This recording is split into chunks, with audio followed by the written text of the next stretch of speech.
Welcome to the Deep Dive, where we dig into the sources you share with us to find some of the most surprising and important insights. And our mission today seems, on the surface at least, very straightforward. Right. We're looking at the prohibition of alcohol in Islamic law. Which feels like a solved case, doesn't it? I mean, you ask any Muslim jurist today, and they'll tell you the same thing. Alcohol, any kind, any amount, is absolutely forbidden. Haram. It's just a universal understanding now. It is. And that universality is, well, that's the historical puzzle we're going to unpack, because our source material shows that this consensus, this absolute rule, wasn't always the case. Not at all. In the very early days of Islamic law, there was a major disagreement, especially from one of the big schools of thought. So to get to that disagreement, we have to start at the beginning. We have to. And that means starting with the Qur'an. The prohibition of what's called khamr, or wine, is, a gradual thing, a progressive prohibition. But at first it was just allowed. Yes. The earliest guidance was much more focused on behavior, not the substance.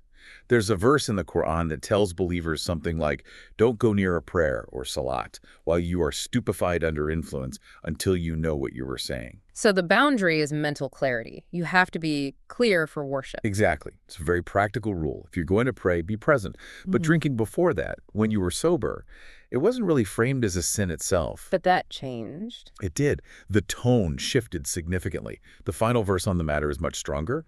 It describes wine, gambling, things like that as defilements from the work of Satan. And it commands believers to Avoid it. avoid it. That's a huge step up from just, not praying while drunk. So the question becomes, avoid what exactly? And that is the absolute core of the whole legal debate. The word used in that final verse is khamr. Okay. Today, most jurists would say khamr just means any intoxicant. It's a generic term. But for those early jurists, the precise definition of that one word, khamr, created a massive fault line in the legal community. So let's talk about that fault line. Two camps form almost immediately. That's right. The first camp, which would go on to become the Maliki and Shafi'i schools, they went for what we call the general prohibition. Meaning they read khamr broadly. Very broadly. They said all alcohol, any amount, is forbidden.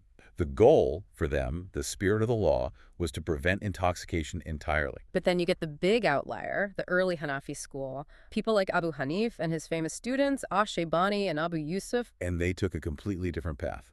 The narrow prohibition. How so? Their entire legal position, all of it, rested on defining khamr very, very narrowly. They said it wasn't a general term. No.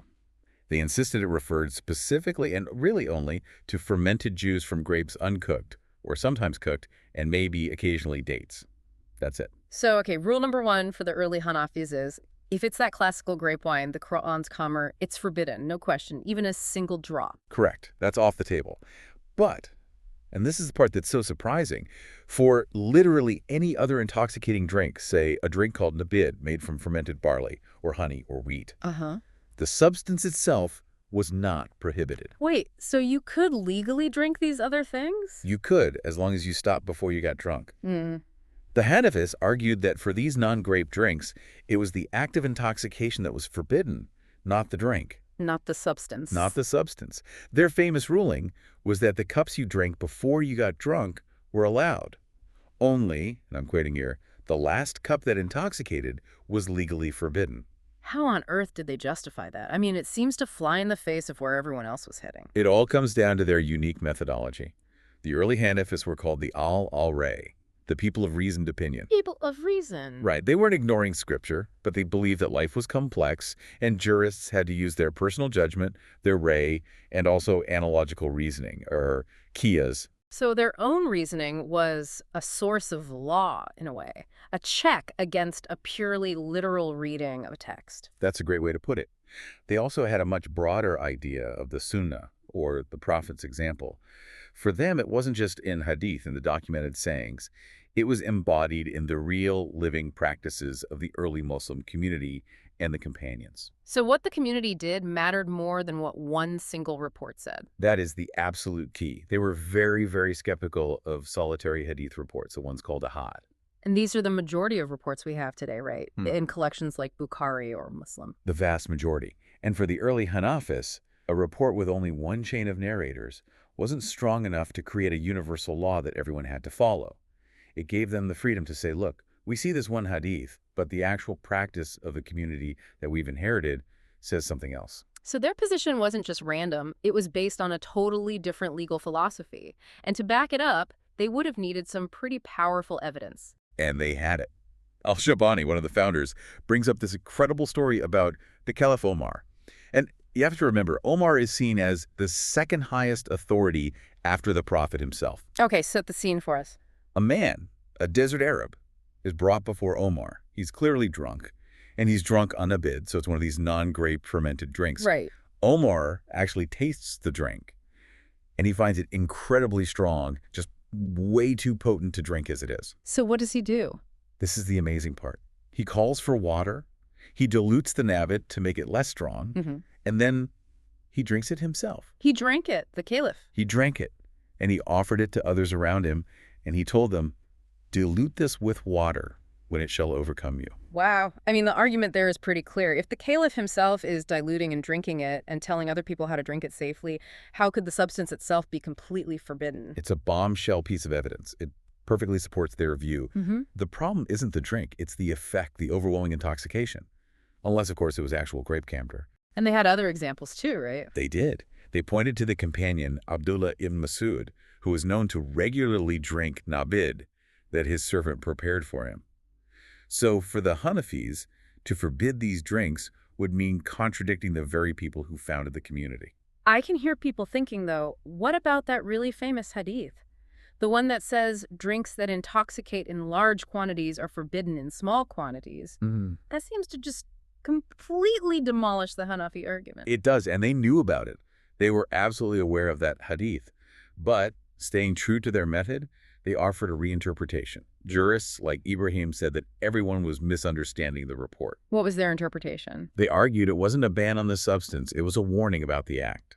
They said it meant that if a large amount of something will get you drunk, then even a small amount is forbidden if that small amount is the start of a path to getting drunk. So the focus is still on the intent and the final act of intoxication. Always. The point wasn't to ban a sip of something that has zero effect on your mind. Which makes the definition of intoxication itself incredibly important.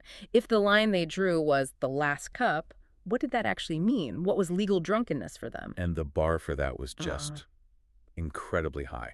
Abu Hanif's own definition was that an intoxicated person is someone who cannot recognize their friend, distinguish between the ground and the sky, or tell a man from a woman. So you have to be completely out of it, utterly gone. Totally debilitated. Now, his student, Abu Yusuf, gave a slightly stricter definition. He said intoxication is when most of the speaker's words are slurred. Still a very high bar, but it's a bit lower. Focus more on communication. Okay, so let's flip to the other side. How did the Maliki and Shafi'i schools build their case for a general prohibition on everything? They took totally different roads to get to that same conclusion. The Maliki school, which came out of Medina, they loved analogical reasoning, qiyas. They look at the word khamr itself and its root meaning. Which is? To cover over or obscure something. So they focused on the function of the word, the spirit of the law. Exactly. They said, if the function of khamr is to cover the mind, then any drink that covers the mind must be prohibited. Doesn't matter if it's from grapes or barley or anything else. And the Shafi'is, they were the great textualists, right? Very much so. Their method was almost purely textual. They didn't focus so much on etymology or community practice. They went straight to explicit hadith reports. Like the one we just talked about. Precisely. They took that report, all intoxicants are khamr and all khamr is prohibited, and they said, there it is, case closed. For them, that text, even if it was technically a solitary ahad report, was strong enough to establish a universal ban. And this wasn't some minor academic squabble. It was a huge, well-known disagreement for centuries. I'm thinking of the later Maliki judge, Ibn Rushd, who you might know as Averroes. Yeah. Fantastic source. His book, The Distinguished Jurist Primer, is so useful because it shows this was a mainstream debate. Ibn Rushd confirms everyone agreed that grape juice khamr was forbidden. But then he says very clearly that the Iraqis, that's his term for the Hanafis, maintain that for all other drinks, what is prohibited is intoxication itself and not the substance of the beverages. And to really show how long this idea lasted, there's that amazing story about the famous philosopher Ibn Sina, Avicenna. Yes. Around the year 1000, he wrote about his intense study habits and how when he was exhausted from reading, he would, and I'm quoting, turn aside to drink a cup of wine so that my strength would return to me. Which, to a modern listener, sounds like a shocking admission for such a revered Muslim scholar. It does, but people defending him at the time had a legal explanation ready to go. One source argued that he was allowed to drink it because he belonged to the Hanafi school of law. So even 1,000 years after the Prophet, this narrow prohibition was still a living, legitimate legal option. It was. For centuries, this idea that grape wine is forbidden, but other intoxicants are okay up to the point of slurring your words, Yeah. that was a real, if sometimes debated, position. Which makes the final change all the more interesting. If this was the Hanafi standard for so long, how and when did they finally switch over and join the consensus? It was a very slow internal shift. It really starts around the 10th century with a jurist named Al-Tahawi. Mm-hmm. He began to adopt some Shafi'i methods, giving more weight to hadith reports. But he still, for the most part, held the old Hanafi line on alcohol. So he was changing the tools, which would eventually change the outcome. That's it, exactly. The really crucial change comes in the 11th and 12th centuries with huge figures like al-Sirakhsi and al-Marghinani. And this is where a kind of subtle historical revisionism happens. What do you mean by that? How did it work? Well, they had a dilemma. They wanted to align with the other schools, but they couldn't just come out and say the founders of their own school, like al-Shaybani, were wrong. So they went back to the original texts and sort of reinterpreted their intent. So what did al-Shaybani originally say about these other drinks, the nabīdh? He said he disliked them. It was a strong discouragement, a matter of personal piety. But it was not a legal prohibition. It wasn't haram. Okay. But later jurists like al-Sirakhsi and al-Marghinani, they took that strong dislike and they sort of recast it as a legal prohibition. They argued that the founders must have meant that these drinks were forbidden, at least if you drank enough of them to get drunk, which made the substance itself forbidden. It sounds like they used the founders' personal piety to create a legal rule the founders themselves never actually made. That is exactly what happened. They smoothed over that old, sharp distinction.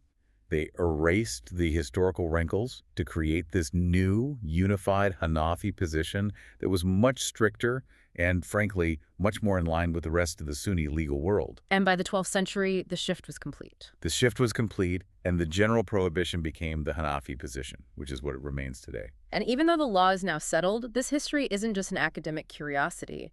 It can still have relevance for you today. It really can. I mean, the universal ban is the norm, no question. But sometimes contemporary scholars will look back to these old, narrow rulings for specific situations.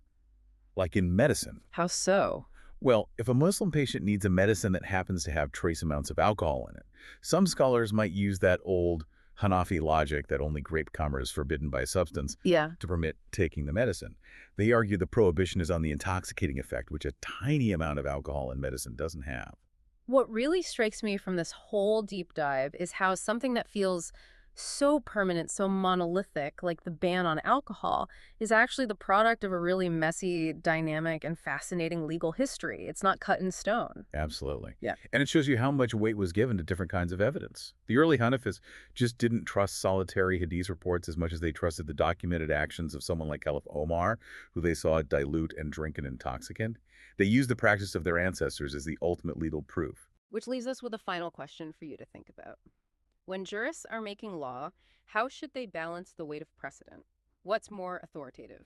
The clear, direct text of a hadith, or the documented and maybe even contradictory practice of the community's most respected ancestors? Which one should carry the day? Something to mull over.